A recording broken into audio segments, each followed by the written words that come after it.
I'm Rob Skinner, and this is the Rob Skinner Podcast. Today on episode 84, I'm going to talk to Helen and Mohan Nanjudan.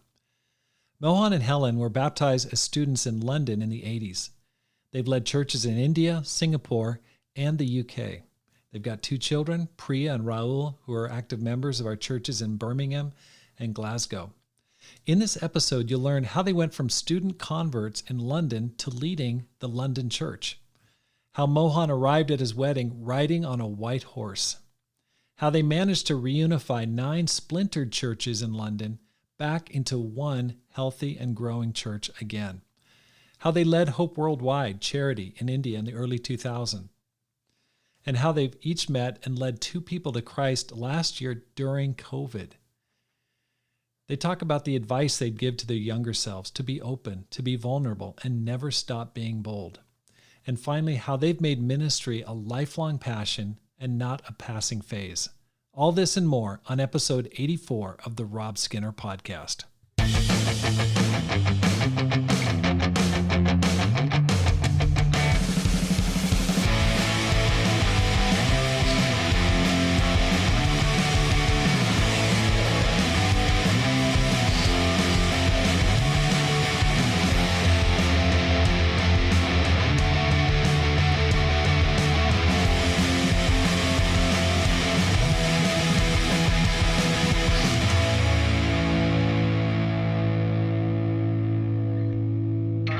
Welcome back to the Rob Skinner Podcast. My goal is to inspire you to live a no-regrets life, to make this life count, and to multiply disciples, leaders, and churches. I am so fired up today because Mohan and Helen Nanjudan, leaders of the church in London, have joined me today, and they're going to be sharing about their life in ministry, what they've learned, and what's helping them to grow through COVID and the many challenges we're facing during this time. It's been a great time for me. Recently, I've been interviewing for the leadership for the Flagstaff team, had some amazing interviews, so I'm really getting excited about that. The team is forming. There's a lot of excitement about the Flagstaff team, so that's something I'm doing this summer and looking forward to seeing that church get off the ground. I've also had a chance to revamp our website in our church in Tucson, which has been great. Had some brothers help me with that. And I'm doing a March campaign, something I got from Tony saying we've been praying every morning at 7, for anyone in our church who wants to pray. I'm doing a number of different things just to help our church get revived and kind of come out of its sluggishness from COVID. So I'm looking forward to seeing God work as a result of that. Another thing I'm thrilled about is, along with Joel Peed and Joel Nagel, two really great friends, we're planning a small church leadership conference in Dallas, Texas, December 2nd through 5th of this year. And we just feel like the need is huge, probably not primarily for information, but for fellowship, just to encourage one another. And so if you are an up and coming leader, you want to serve, if you are a small ministry, maybe you're leading a Bible talk or a small family group, or whether you're paid or non-paid, doesn't matter. If you're leading a small ministry, or if you're leading a small church, I want to encourage you to come to Dallas December 2nd through 5th. That's like a Thursday night through Sunday, and join us. It's going to be hugely encouraging, and we've got some great plans to provide material for your ministry planning for 2022. And more than anything, it's going to be like 48 hours of tons of encouragement and fellowship to really build each other up, to strengthen each other in God, and to come out into 2020 fired up and ready to go. Mohan and Helen, thank you so much for joining me today. Thank you. Thank you for having us. Oh, it's so great. I was talking to you guys beforehand, but I'm so happy to meet you in person. I know we've met in passing at conferences, but to be able to talk to you, I've heard your name so many countless times. And every time I hear your name, it's in some different spot, whether it's in India, whether you're leading Hope, now you're leading London, you're always doing something new. And so I'm just so happy to hear your story today and to be able to share it with people that want to make this life count. Can you just start by sharing, how'd you guys become Christians? Me first, okay.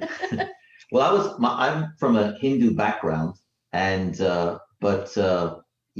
didn't grow up particularly religious. In my teens, I had a brief period where I asked my grandfather to, teach me a few things about the faith that I was supposed to know about, and it didn't go very far because I wasn't finding God. And as with so many people around the world, that's when in my teens I prayed my first sincere prayer, which is, God, if you're out there, help me find you one day. And then I proceeded to live a life of rampant sin for the rest of my late high school years. When I went into university, I had some friends who were from sort of evangelical churches. And for a couple of years, they wrestled with me and did some of the hard work of getting me to believe that Jesus is the only way. Um, but after a couple of years with them, I grew dissatisfied, mainly because I felt like we weren't evangelistic enough. And so I was so excited when I was invited to a Bible discussion in my hall of residence, in my dorm, as a master's degree student, where Doug Arthur was leading the Bible discussion. We were in Doug Jacoby's room, and I had been invited by one of the other guys who was studying the Bible, who was a friend of mine. And, there was a lot of religious people in the Bible discussion. So Doug tailored the discussion to us and called it Ambassadors for Christ or something like that. And I stayed on after everybody had left and told them of my desire to to learn to be effective evangelistically. And Doug said, I can show you some studies that I do with people. And you know within a few weeks I realized, okay, this is not just for me to share with others, but I had some things wrong with my own beliefs and needed to repent and be baptized. Amen. And that was in June of 1983. Wow. How about you, Helen? Well, I was born and raised in Singapore, and I came from a very staunch Catholic family. I did my studies in Singapore, and I graduated from the university in Singapore, and then got a job in human resources, at the age of 22. And then I continued working for about 13 years. And after doing 13 years of HR, hiring and firing people and doing everything in between, I got a bit tired. And so I decided to go to London to do my master's. And I just, with trembling, went to my boss and told him, would you give me some time out to go and do my master's? And he was very kind. He said, we will keep the job open for you for 1 year, go do your master's and come back. So I went off to London, studied at the University of London, and did my master's in organizational behavior. And I was staying in the hall of residence. It's called International Hall. And a sister who was staying in the same hall of residence, 2 doors away from me, invited me one day to just to come to an event in the church. And being a Catholic, I was looking around for something Catholic because my whole life I don't know anything other than being a Catholic. So when I went to church, it was so different from what I was raised up in. People were so friendly, they were happy. And soon after that, I started some Bible studies, and I was baptized in January of 1986. January of 1986. Okay. So did you guys start dating immediately? How did you guys meet? Well, in that summer, the summer of '85, we had our first summer campaign in London. We had hundreds of American disciples that were over with us, and we had these 24-hour prayer chains going, and anybody could put down a prayer request. And one of my prayer requests was that in the campaign we would meet an Indian sister that I would marry and be able to go to India with. And Helen was met in the September, right after the campaign, and was baptized in January '86. And I was her first date in the church.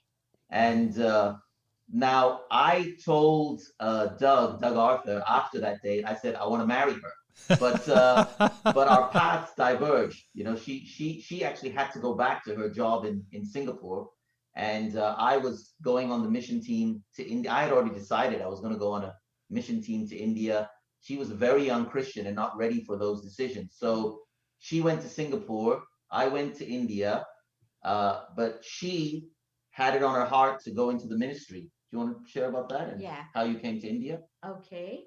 Well, I went back to my job, and when I went back in 1986, August of 1986, there was no church in Singapore.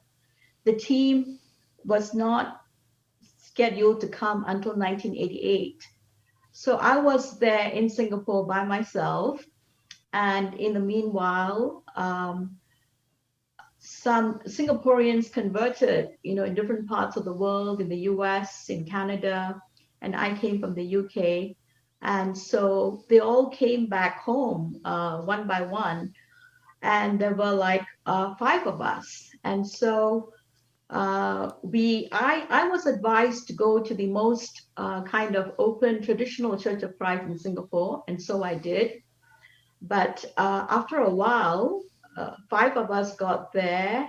They already were not very happy with a new church. I mean, the ICOC coming into Singapore, and they practically told us, it's not the best to come back there. So five of us met in my apartment, and we listened to tapes, sermon tapes from amazing, leaders from around the world. We prayed, and we waited until the team came in 1988. And so that's where, we, started church with the mission team. And then after about after about a couple of years, I was encouraged to consider the full-time ministry. It was a frightening experience after being in the corporate world for about 15, 16 years, and really had to pray,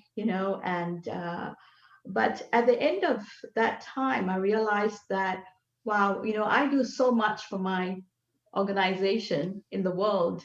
And what about all these lost people in my city and around the world? They need to be reached out to. So with some persuasion, I went into the full-time ministry and in Singapore. And after about a year, I moved to India. And that is how Mohan and I got connected again in India. Okay. She moved to date another brother though, and I was dating someone else. But both of those relationships fell apart about a month of each other, and Okay. so then in January of 1991, she moved to Mumbai, where I was leading as a single man, and we led together. Started dating in March, got engaged in May, married in September. In 1991 in Mumbai. Mm-hmm. Okay, Yeah. so let me ask you this. You led a church all by yourself. Now, what was that like? You weren't even married at the time. Yeah, no, it was awesome. I made a lot of mistakes. I had most of that time I co-led with Jan Blau, Jim Blau's mother. She was she was in her 60s and I was in my late 20s. And we called ourselves the odd couple for obvious reasons. But she was, I mean, what an amazing heart, so much fire and faith at that stage in life on her own after Jim and Donna had left Mumbai and come to London, and the Mettons had taken the mission team to New Delhi at that time. And I made a lot of mistakes. In particular, I was sometimes insensitive to her and to the needs of the sisters, Um, but you know, I was living my dream. From the time I was a young Christian, I remember asking, "Hey, can we have a mission team to India?" I hadn't actually grown up in India, hardly at all, just very little. But like so many of us, um, I just thought, well, what have I got to offer? I'm Indian at least by heritage, and we don't have any churches there, so Right. can I go? And so no, it was great. Okay. So Yeah, one of the things that I find interesting, I mean, there were so many high powered people converted in those early days in London. And I think about, Mark Templar, Nadine Templar, and there's a lot of people associated with that time. Can you just, I mean, it kind of formed the core of the Commonwealth ministry, the whole region, or it's called the world sector at that time. Can you share some of the people that you were friends with, your partners at that time? yeah, yeah, absolutely. But before that, let me just share quickly to lead into that, Yes, go ahead. because it's relevant even right now. Um, and that is that, first of all, the method was really faith. I was baptized right near the end of the first year of the London planting, and later on I found out that in the right around this time, right around March in 1983, when the church had been here for 10 months or whatever, 8 months or 9 months, it wasn't going that well. They'd set themselves a goal to have 50, to see by faith 50 people become Christians, and they were behind on that goal. And the leadership just collectively decided, we're going to repent. We're going to have faith and just go for it. And I say this right now because we're in COVID. It's hard to evangelize, and you wonder what God can do. And back then we were approaching exam time in university, and students over here, they hunker down. And even now, there's always a sense of it's difficult during those months approaching end of year exams. In that time, after the leadership decided to repent, Tim Dannett was baptized, who's an evangelist still today. John Louis was baptized. I was baptized, and maybe even some others. And it was all I was baptized. I was baptized 10 days before my master's degree exam, and but I remember, and when we hit those crucial points in the studies, I remember sitting in my library at university and having my books open, trying to revise for my exams, and I couldn't get my eternal decision out of my head, and I knew this is more important than that. And I remember closing my books, going to the back of the library where I knew there were Bibles, because I hadn't brought my Bible in with me to the library. And I picked one off the shelf just to note down some questions that I wanted to ask Doug Jacoby, and wrestling with it and deciding. And, honestly, as a result of that, I barely passed my master's degree exams. I didn't do as well as I could have, but I made the right decision. And so those were some of the people. And Tok Shawulu came here in the same year that Helen was baptized. He was in my Bible talk, and he's here with me now. He's a fellow elder and evangelist, and one of the region leaders in London. Charles Eliku was baptized in the same year that I was, and he went on to plant the church in Accra in Ghana, having gone on the Lagos Bishop team, and he's now one of the senior evangelists here. Mike D'Souza was baptized a few months before me. Vicky Jacoby was baptized a few months before me. Who else? I'm sure there are others that I'm forgetting, but Archie Kendall was baptized a number of years before me. He's not in the full-time ministry now, but is still a very active Christian in the churches here. So yeah, you're right. There was the some of the leadership of the later Commonwealth was baptized in that first year or for 2 years. Why do you think that is? That's something I've noticed, and it's something I mentioned in a previous podcast about going on a mission team. It's crazy how oftentimes the first year or two of a church planting, you convert the core of the future leadership for maybe the next several decades. It's amazing. What is it? What do you think creates that?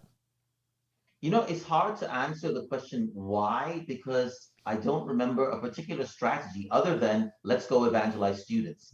So I think maybe that was a key thing, is just deciding to invest in the student ministry, because that so many of our leaders have arisen from that. Um, uh, and so I think, I don't know, just I would say just trust that God will provide what you need, including leadership, including future leadership, and um, don't think that you're not the one that God could use. Right. Don't worry too much about cultural differences or anything like that. The gospel is the gospel is the gospel. The Americans who came to London made a lot of cultural mistakes. The mission team that went to India made a lot of cultural mistakes, but the same thing happened there. And so it really is about, I mean, the Bible says that the power is in the word, but our part is to believe it and be bold and trust that God will work through our faith, even if we make a lot of mistakes in method. Right, exactly. Yeah. Now, if you could just quickly recap your ministry journey. You guys have been all over the place.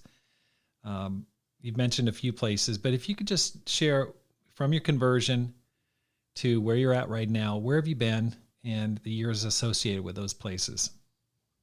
Sure. Want me to just do that, or Yeah. you want to go first? Or want me to just do that? Well, okay. Maybe I'll just share a little bit about my journey from London to Singapore. And then I started off in India, in Chennai, and then to Bangalore, and then to Mumbai. I can pick it up maybe there. Yeah. That's So right, Mumbai, yeah. we were married, and then after we'd been in Mumbai together for a couple of years, we were transferred to Delhi. We really needed some help. I mean, that's another crazy thing, is we were leading a church as newlyweds with no one to help us in our marriage. So we were fighting cats and dogs, and but also the ministry had, it was not going quite as we would have wanted. And we were so excited to be in Delhi, 15 minutes drive away from Mark and Nadine Templar, who helped us in our marriage in so many ways. And we learned a ton being there with them. But after we'd been in Delhi for about a year, the Arthurs asked us if we would oversee the Hope Works. Back then we were organized in world sectors, so in those countries. We continued to lead a small region of the church, and always loved the ministry. So it was in the years that followed, there were two types of, we loved all of our Hope colleagues, but there were two types. There was those that came out of the ministry and came with a particular evangelist perspective, and then there were those who came out of secular work and they brought all of their strengths with them. So we were definitely of the former. We lived, during the time we were serving with Hope Worldwide, we also lived for a couple of years in Singapore. Helen's father had passed away. Her mom was getting on in years. She really wanted to spend a little bit of time there, and had felt like she'd been away for a while. So our family relocated. That was 2001 and 2. And then we were really smart. So at the end of 2002, I'm saying that sarcastically, at the end of 2002, we wanted to go back in the full-time ministry, and we were hired by the Templars to lead a region in London, not knowing what in the world was going on, beneath the surface. So we lasted here 6 months, and then back in for those of us that have the collective memory of those days, all of us were let go, all ministry staff, and then we had to go back to India. So in India, then we were there 2003 to 2009. We actually just had secular jobs. The Indian churches offered us a ministry job. Our faith was damaged at that point to some extent, we kept serving as family group leaders. I served as a trustee of the church. Helen actually did some really inspiring things with Hope for Children during that year, helping with our international adoptions program. And then in 2009, we moved back to London, and we've been leading the London church since April 2010. Wow. Okay. you guys have been up and down. So you're working a secular job. What was the job that you were doing back in India? That was totally God, bro, because my resume just said ministry and hope worldwide. So I tried to get a few jobs with charities that didn't work out. And then what happened was, as you know, as God would have it, Randy McKean had moved to Florida, and he was working with some former evangelists in a structural engineering company. So he phoned me up in February of 2005. So I spent a couple of years just doing odd jobs and contracts that lasted a short time on various whatever I could get, you know. But then he phoned me up and said, "Hey, bro, do you want to open a structural engineering company in India?" And the first thing I said was, "What is structural engineering?" So basically, through, you know, it's through just through God and through friends in the church, you know, through the kingdom. I opened a architectural and structural engineering company that served the head office down in Florida, and that's how God provided income for a few years, you know. But Oh my gosh, that's just yeah, crazy. Okay. I mean, that would probably break many people what you guys went through, and I know that London went through some challenging times, but what okay, London went through a real tough time, and probably one of the toughest that I've heard of in the broader kingdom in terms of just the upheaval and stuff. But what helped to stabilize it? You know, what helped it to kind of pull back together and then end up hiring you guys? okay, so the region where we had served, we kept connected with, and so so it was in 2007. We basically I negotiated with my bosses to do some overtime and take a month off in the summer and just come at our own, mostly at our own cost, and try to help in the region. The region had now become a church, so London was actually 9 churches, Wow. and so they came, they because they actually they still felt close to us, and so they asked in 2005, they asked in 2007, I think the couple of times they asked, and we just didn't have the faith to come back. In 2008 they invited us to do a marriage retreat, but it turned out to be an interview in disguise, you know. And so at that point what we felt like is some things have changed, you know. There did seem to be a seriousness about actually wanting leadership and getting going again. And for me, all those years doing secular work, I in my heart I knew um, my faith was damaged, and I also knew I'm not I felt deeply in my heart I'm not living up to all that God has put in me and all that He's invested in me, all the training, all the discipling, all the help, all the experience, you know. But we asked some questions. You know, one of the questions I asked was, "Aren't there any Brits that are putting up their hands for ministry jobs?" And the answer came back, "No, there are not." You Mm. know, and then we went and looked at the finances, and we realized, okay, they could probably support us for about a year and a half. You know, and after that, who knows what would happen? You know, and we got advice. Some people said it's the craziest thing to decide to do when your kids are in their early teens and this and that. And other people said, "Oh yes, you should move. It would really help." You know, so there was this one point in late 2008 where we looked at each other, and I said, "They don't have the money," and Helen said, "What do you think?" And I said, "I think if you know the sin, if you know the good you ought to do and you don't do it, then it is sin for you, you Mm. know." Wow. And so we just decided, okay, if we can help, you know, we really need to be open to it. And that's how we came. And but when we came, we were hired by the West London Church, I see. not even by the. And then in that first year, a few of us together. At that time, the church was led. I wasn't so obviously it wasn't one church, but the guy who was coordinating and trying to hold things together valiantly was Malcolm Cox. Malcolm did a great job in pulling us all together and leading just a series of conversations, you know, that led to almost everybody agreeing we need to come back together again. And that, so most of the church came back together again in January, at the end of January 2010. And at that time, Malcolm was serving on his own. His wife Penny, it's a lovely sister. She's a doctor. She didn't really want to go back into full-time ministry, and that as his responsibilities grew, that put pressure on her as well. You know, Wow. so a couple of months later, Malcolm and some of the other senior leaders asked if Helen and I would.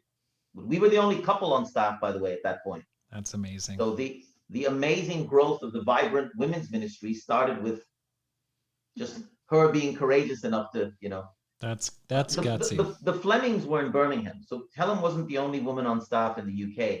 But and I think Siobhan Dannett had always stayed on staff in the Thames Valley, but in London we were the only couple. Okay. That brings up a few questions. One thing you said, there were no Brits to hire.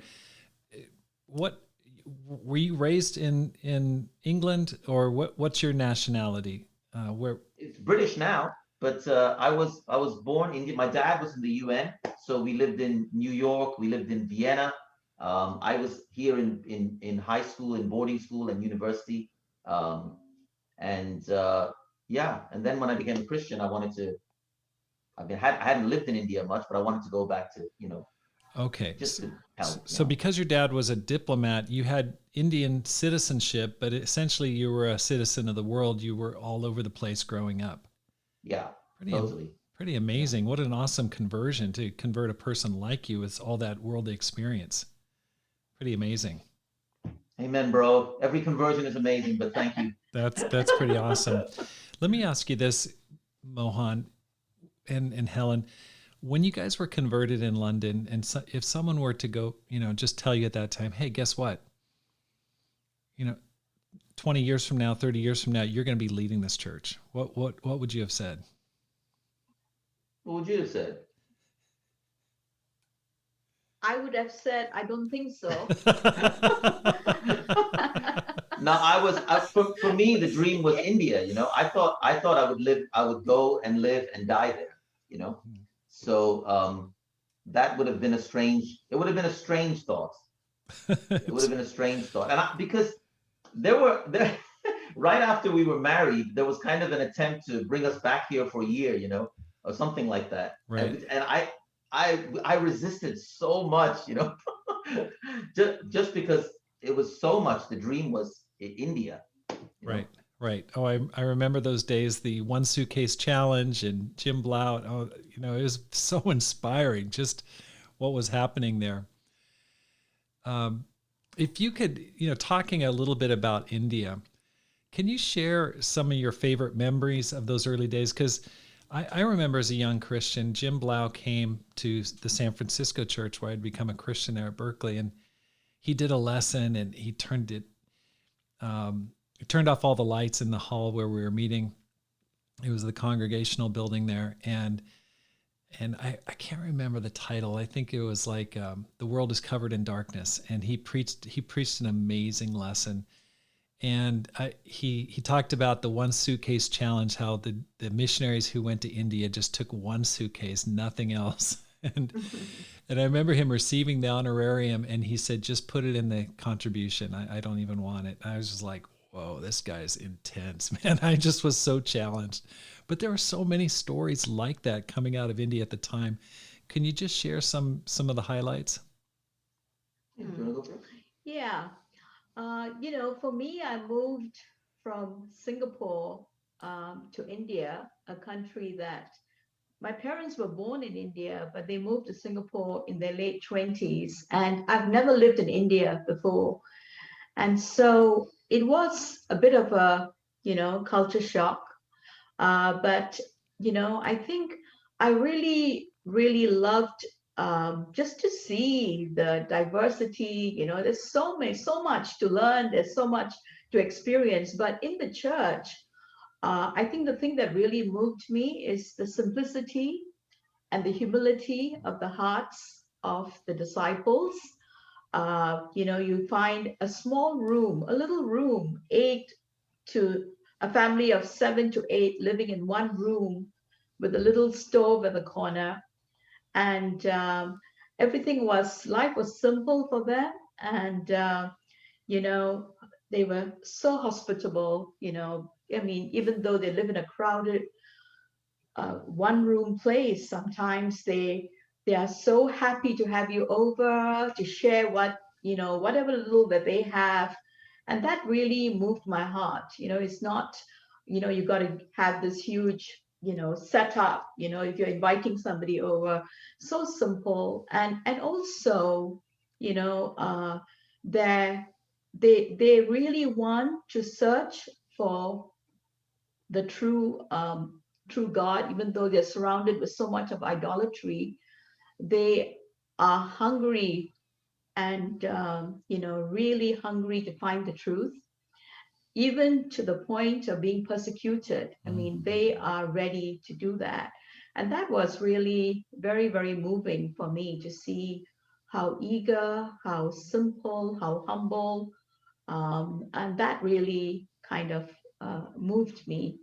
So, and there are other kind of course, highlights, for us, of course, we started dating and got married in India. It's like, I mean, Mohan came on a white horse, you know, in a typical Indian Literally, bro. traditional way, So I came to my wedding on a white horse. Oh, that's so awesome. Oh my yeah. gosh. And then we adopted both our kids from an orphanage in India, both our children as babies. So that was all wonderful memories, and there are so many more. But I think the moving part was just the simplicity of life and their faith and how they love the Word of God. Wow. Yeah, for me, in many ways, I mean, Jesus saved my life, but in many ways, also India kind of saved my soul as well, because I was a spoiled Western kid, Westernized kid anyway.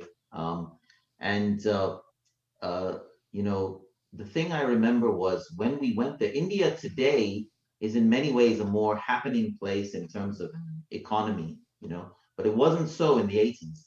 And when we went there, um, honestly, bro, the church was the biggest thing happening in town.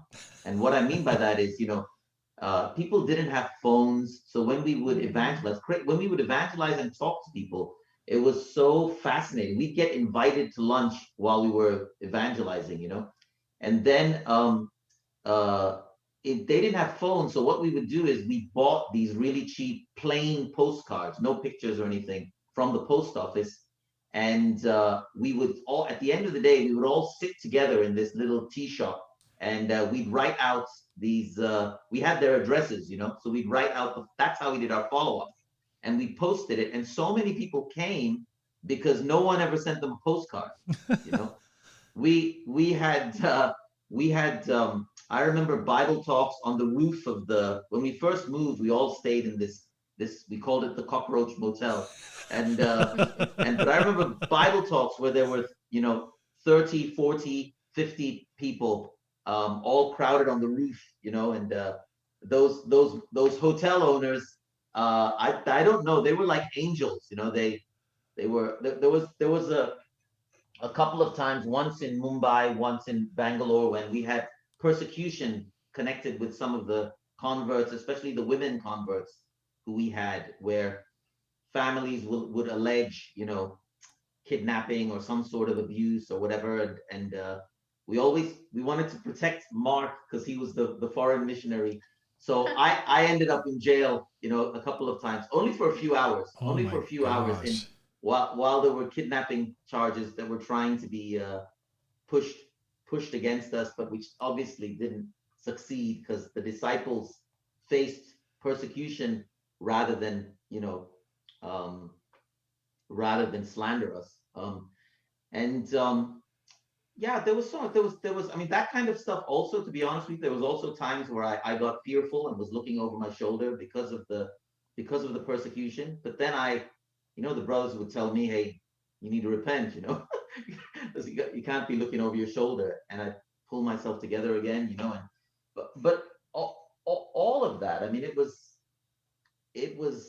I don't know, it was like stepping into the first century in some ways, Right. power didn't always work, water wasn't always there. We didn't have a TV, later on we had TV and a VCR, but not at first. uh, and um, and that's what I remember. The disciples were very joyful. They faced, many of them faced beatings from their family. The women did even, but they didn't give up, and many of them are still faithful today and have kids who are disciples, um, Were you, that it's, and it's seeing the poverty as well at every street corner.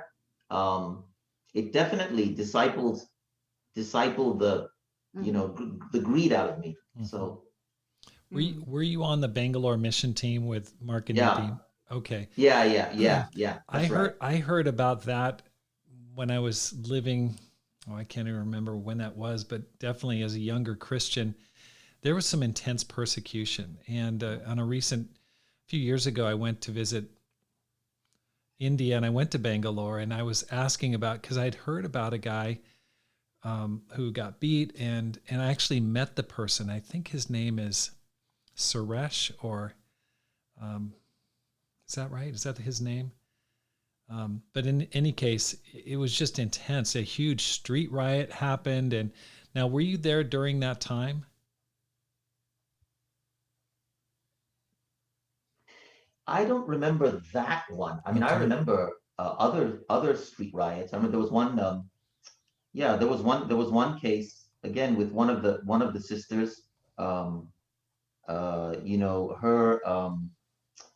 her husband, I guess, instigated. He actually went and rallied a bunch of local gangsters who yeah, I mean, so there was me, there was another brother, an English brother from the mission team, and his fiance, and then this sister, this new convert, and her husband, basically alleged.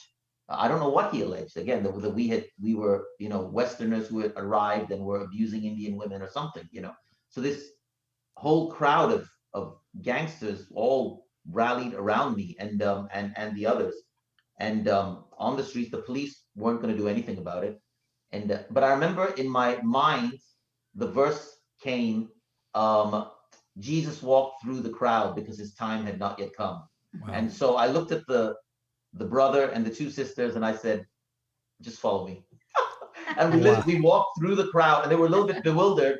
But then they came and crowded around us again. And I don't know why. Then I thought, this guy, this husband, he's not a man of integrity. There's something up here. I don't, maybe it was just the spirit telling me. So I just said, what do you want? What is it you want? So I thought, this guy is not as noble as he's making out, and as he's told these other people. And all he wanted, turned out he did have a really base motive. He had given his wife this beautiful watch or something, or not for him, expensive watch. And that's all he wanted. She gave him the watch, and then all the other gangsters who actually thought that they were persecuting us for India or something, and they turned on him. Oh my So gosh. it was kind of one of those, I don't know, what Corinth stories where they turned on the synagogue ruler or something. That's absolutely Yeah. amazing. Yeah. Wow, crazy. Now, if you could go back and give your younger selves a little bit of, if you could just have a little D time with your younger self, maybe 30, 40 years ago, what would you advise yourself? Um, well, there are several things, but I think for me, as a woman who feels a lot of emotions, a lot of anxiety and insecurity, uh, I think one of the things, what I would have uh, told myself is to try and be a bit more open and vulnerable about what we go through. Being in the ministry, it has its highs and lows, and and I think for myself, I have a tendency to put uh, expectations on myself that you know that others don't put on myself, others don't put on me. And to be able to express, when I'm feeling overwhelmed, or, when I'm feeling anxious or fearful. And a lot of the times I had a hard time expressing those things, because, it come across as a weakness. Everybody around you they're okay, but a lot of that is also my own pride. Is just trying to be strong when you're not really strong. But I think it's really important to express those things and to take it to God. And I think, sometimes I'll just have a go at Mohan, instead of instead of taking it to God, and then he has got to feel the brunt of all my fear and anxiety and frustration. And a lot of times, we can put this on ourselves, and to be more in tune with, how you feel. Transitions are hard. We've been through so many transitions, and normally we find it hard to express. Is, oh, we are here. We're supposed to, make the best out of it. But then transitions it is difficult, and to be able to express that and not to feel like you cannot, because you have to kind of, prove that you're on the mission field, and you're supposed to be tough and not get down. And I think it took a long time for me to understand that, to be holistic, to really care about yourself as well, spiritual, emotional, physical. And I did go through some health challenges when I was in India, and, when you don't express what you're feeling and how you're feeling, and if you don't take it to God and look at the scriptures to find healing, then that can get so bottled up inside of you. And I think that's really important, especially if you are, starting off in the ministry, um, to be able to express, but at the same time to do what is right in the eyes of God. That's great. Thank you. I think for me, what I would tell my younger self is never stop being really bold. So I think the period of my life that I kind of regret is that decade between 2000 and 2010, probably especially the years from 2003 onwards. Although I think it had started even before that, and I feel like kind of I had allowed my faith to get kind of domesticated or something. And what was going on in our family of churches, in our movement, obviously fed into that. But I and all things work together for good. I think because I look back at that time in the way that I do, it feeds into the convictions that I have now, which I'm grateful for. But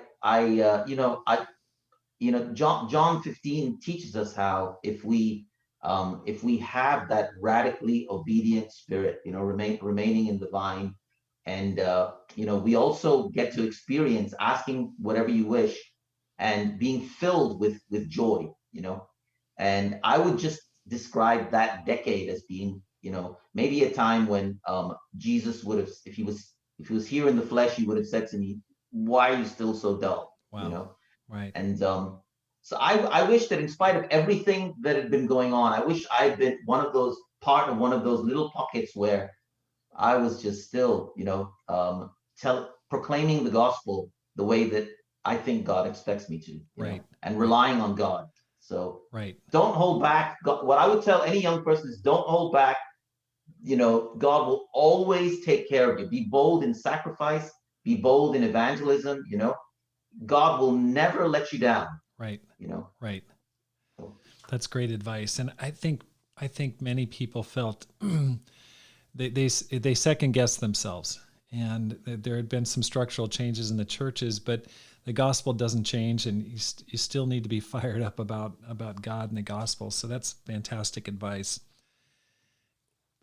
now you guys are in London, and I was just looking up some information about London. I've been there one time. Over 300 languages are spoken in Greater London. And in the recent census, it said London had a population of over 8 million people.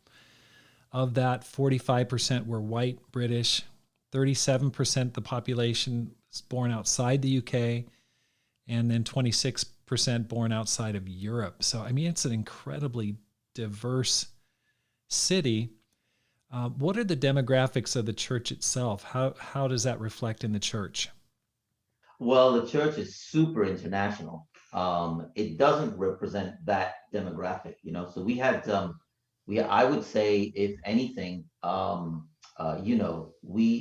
need to do a better job helping white British people to become Christians. So in 2003, a lot of people left, and a lot of staff left, and a lot of English leaders left, which I think really hurt. So hence, going back to an earlier part of this interview, I asked that question: aren't there any Brits putting up their hands, to go back into the ministry? Right.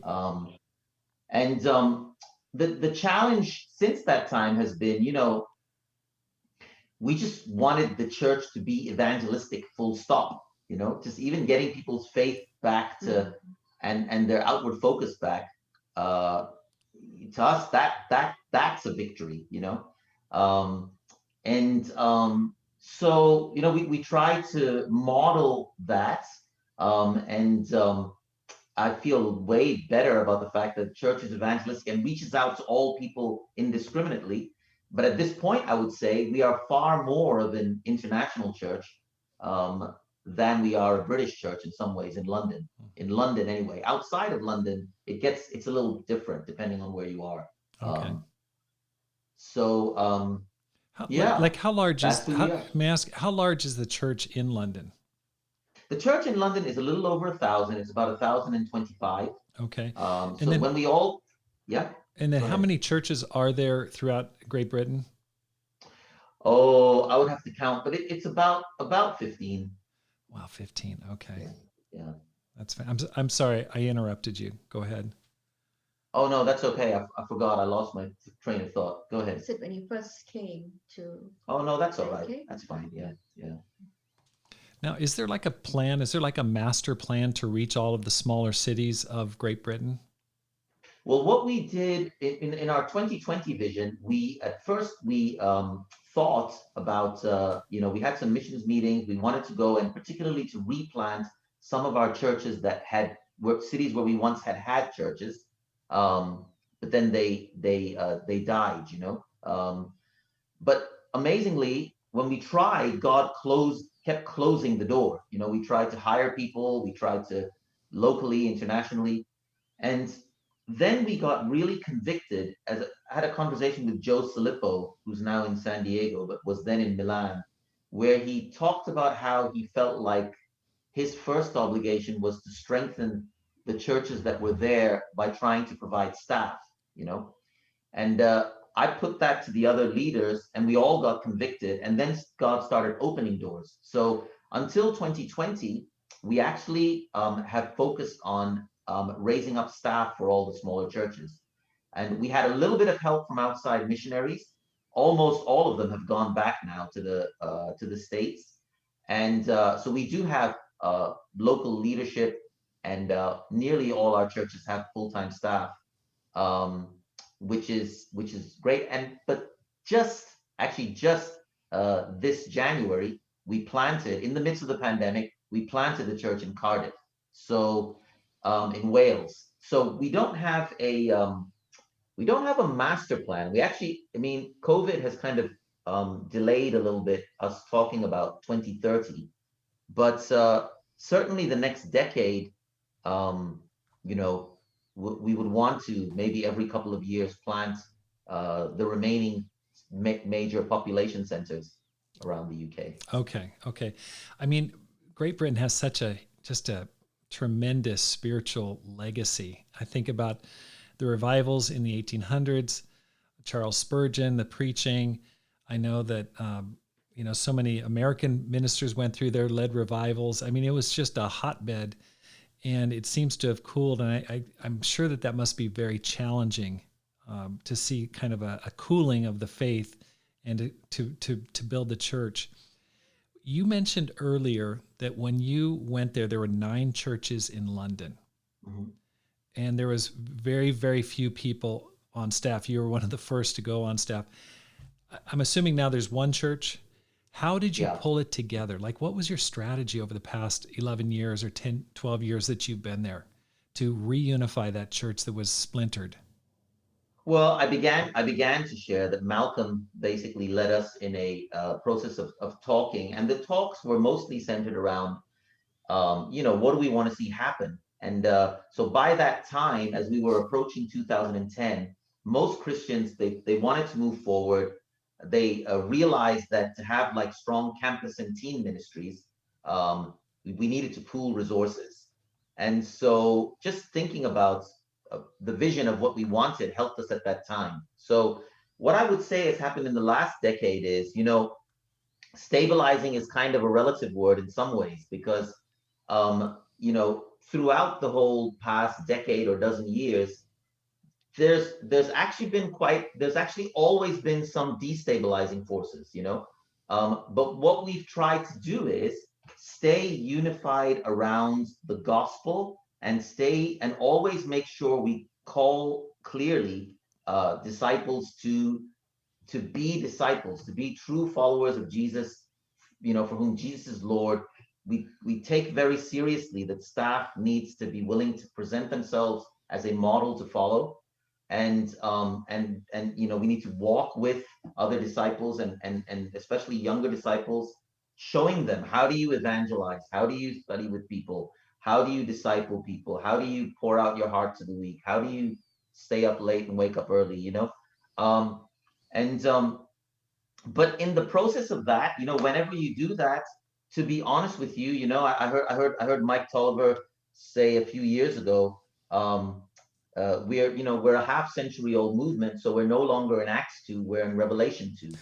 And that's true in London, that's true across the United Kingdom, is there are at any given time and even now, tendencies to pull apart. So stabilizing is a relative word. It's at any given time, we do have pulls from factions and what have you, just all the things that we see in the Bible. And I think if you're, I've certainly done a number of things wrong, but at the same time, I think if you are doing things right, that's going to happen.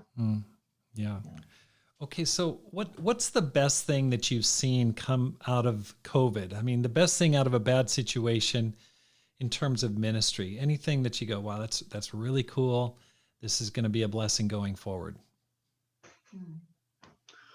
Well, there are many things. I mean, just learning new ways of doing ministry online.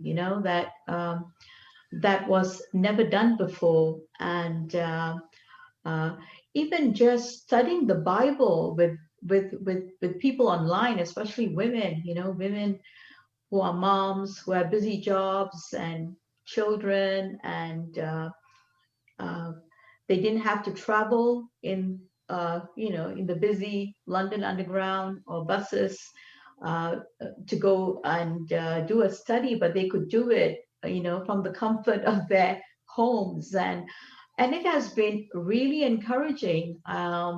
Last year, we saw more women than ever before be involved in Bible studies. Wow. The goal, what was suggested is to try and get as many women as possible involved in Bible studies.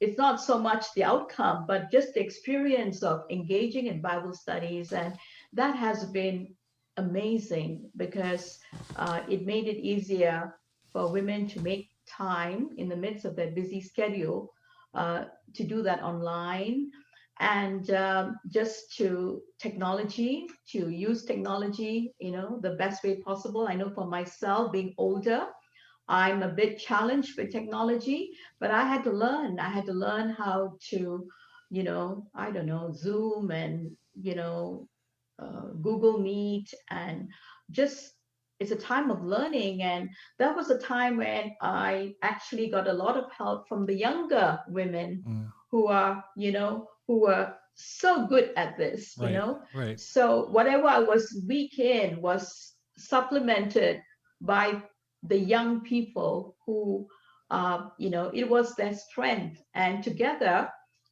we had quite a great year last year in terms of people becoming Christians. Wow, that's amazing. I think in all tests, it kind of clarifies where people are at. And so I would say I've been overjoyed to see, like, there's been some tough times as people have gone through whatever, anxiety, or they've struggled a lot with sin. But I've been encouraged by the number of victories, as people have just pushed through and, have had so much of what they normally use to support themselves, the social life that they have to support themselves, as that's been taken away. I've been encouraged to see people push through and become stronger. And obviously, sadly, in some cases, you also see the opposite in some people's hearts. But mostly, for the most part, I've been encouraged with people growing in their character. I think in terms of techniques, methods, opportunities, it's been a real revelation to figure out that you can study with lots of people online and um, that how we use streaming and that kind of thing. And I think all of us are a little bit concerned that once everything does open up, people want to make sure that everybody, especially all the new Christians, some of whom have only experienced online church, that everybody's willing to move their bodies on Sunday morning and at midweek and show up to things. Right. But I think it'll be fine. However, just the gains of learning how you can do ministry using technology Right. it's been I'm encouraged by that. Right. Right. Yeah. One of the challenges these days is trying to inspire younger people to go into the ministry and to choose it as a career. It is a challenging field. It has one of the highest attrition rates. I mean, there's no doubt about it. There's a lot of challenges, and you've shared some of your challenges, in and out of the ministry, church changes and upheavals. But what's helped you to make ministry a lifelong passion rather than a passing phase? Well, I think for us, we have not been in the ministry for a long stretch. We've been, kind of in and out. Parts of our Christian life has been devoted to helping the poor, working in secular jobs. But I think what has helped is just always doing the ministry, no matter whether you're full time or not. I think for me, what has helped is just to always remember the basics: love God, love people, keep reaching out to the lost people, helping the poor, and always try to be part of a Bible discussion. I don't remember a time when I was not part of a Bible discussion, and to just pray a lot, and just to do the basic things that God wants us to do, and to keep it really simple. Mm-hmm. That's great. Yeah, very similar. I mean, I would say read a lot. I think that disciples who grow in their reading of the Bible and spiritual books, they deepen, and that does help. Just the freshness of insight and the reminders, that helps. But otherwise, what I would say is exactly the same as Helen: is always do the basics. Always devote yourself to the basics. Your quiet times and fellowship and praying a lot with people, helps me.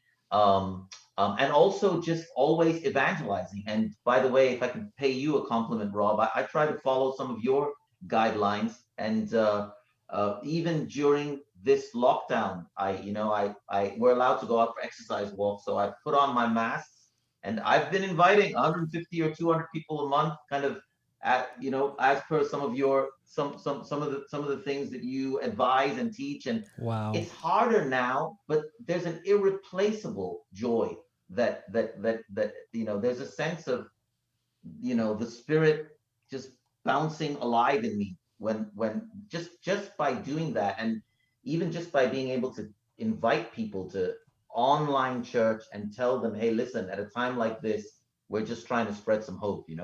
um and I think some people, obviously, I don't push that on people, because right now some are not as confident with the infections that are around and all that. But Helen's been brilliant with just figuring out these different apps, next door and Meetup, and she's had visitors and studies from that. And both of us had last year had a couple of people each, friends that we met, cold contact, who became Christians. Wow. You don't ever get too old for that. Um, so, and lead from Mike Fontenot, who is he's probably the I mean, it's he's a discipler in my life. I talk to him almost every week, but it's just some of the principles that he's taught me is never be without someone who you're studying with personally.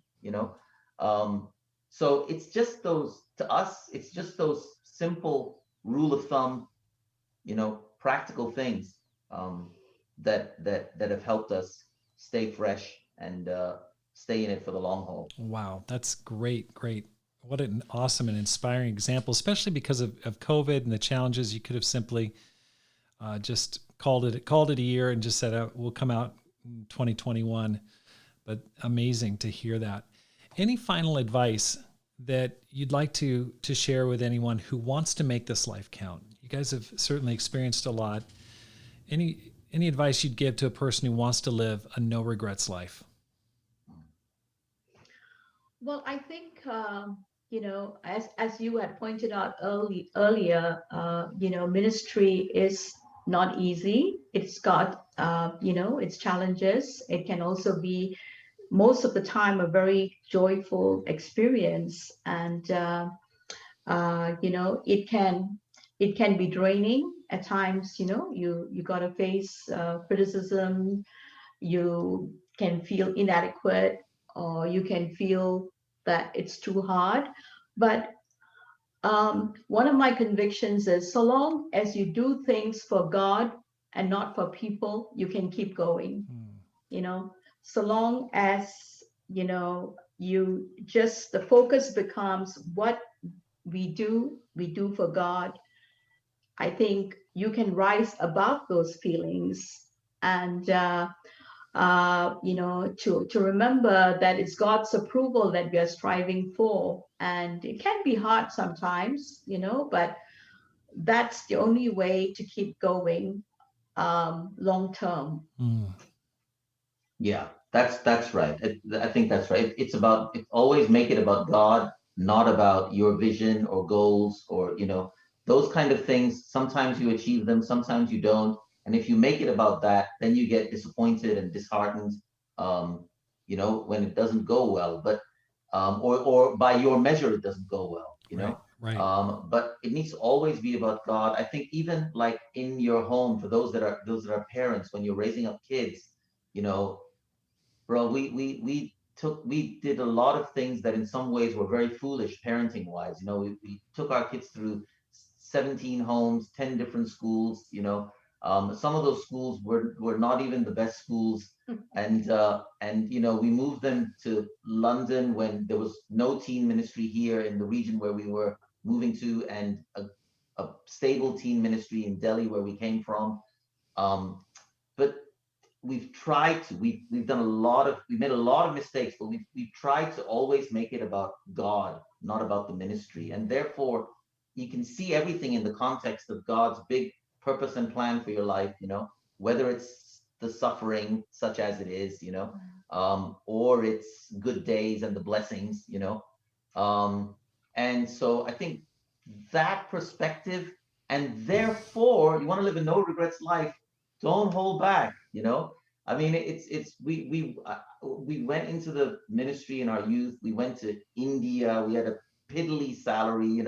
We lived a lot of our adult life there, and then later in life, we moved from a third world to a first world country, which is terrible for your financial planning and your retirement. And, but the thing that I look at, I'm actually amazed at how God already knew that decades ago, and provided for us. And today we live in one of the most expensive cities in the world. We're okay, but we're taken care of. Our house is fully paid, which I never, planned, basically because it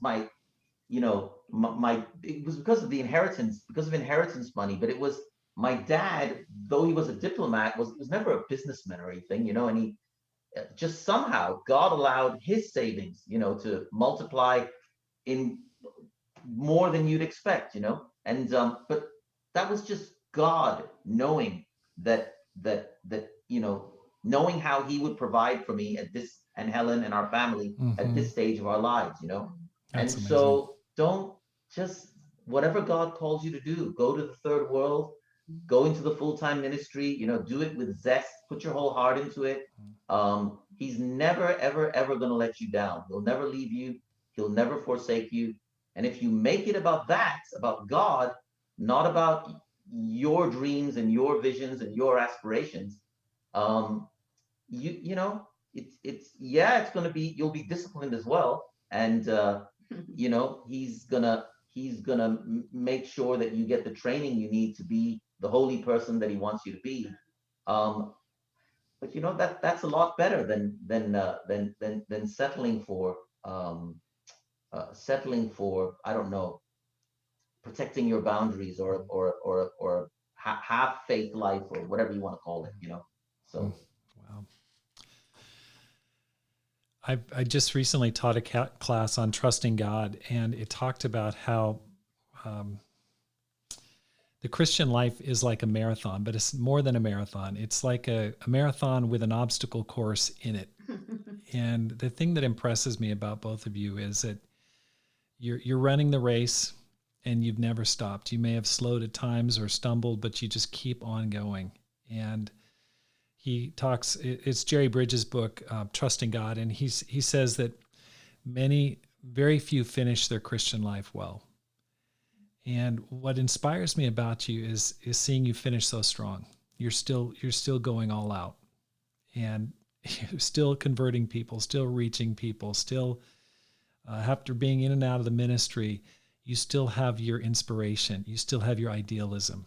And what I hear you saying is, because your faith is based on God, not on your performance and not on people, you're able to dust yourself off when you fall and then just keep on going. And I just want to say thank you so much for a lifetime of inspiration. I've heard about you since I was a young Christian, and now I finally get to talk to you, and it exceeds all my expectations. I want to wish you all the best in London. Thanks so much, bro. And likewise to you and Pam. You're an inspiration to us and to many. And as I shared specifically, we even pick up practicals from you. So thank you so much. You're welcome. Thank you so much. You're welcome. And I want to thank you for listening to the Rob Skinner podcast. Let me ask you a favor. Hit the subscribe button and let your friends know about it. Your church friends, your family, and how to find it. Let's spread the word, because my goal is to inspire you to make this life count, live a no regrets life, and multiply disciples, leaders, and churches. Have a great day and make this life count.